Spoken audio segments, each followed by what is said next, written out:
Welcome back to another technical deep dive here in the debug zone.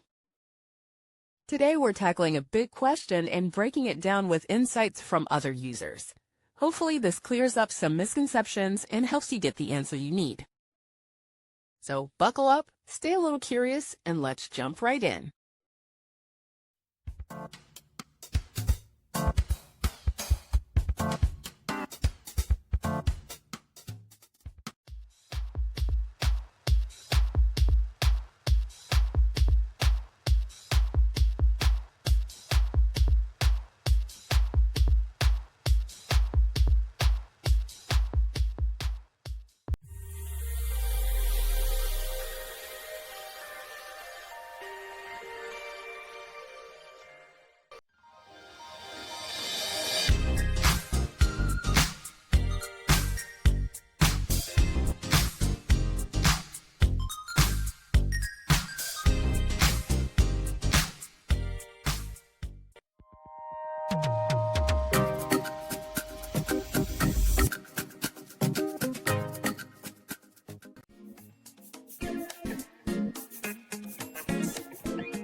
And that's a wrap.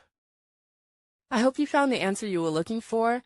If you did, take a second to hit that subscribe button. It really helps out. And let me know in the comments which solution worked best for you. See you next time in the debug zone.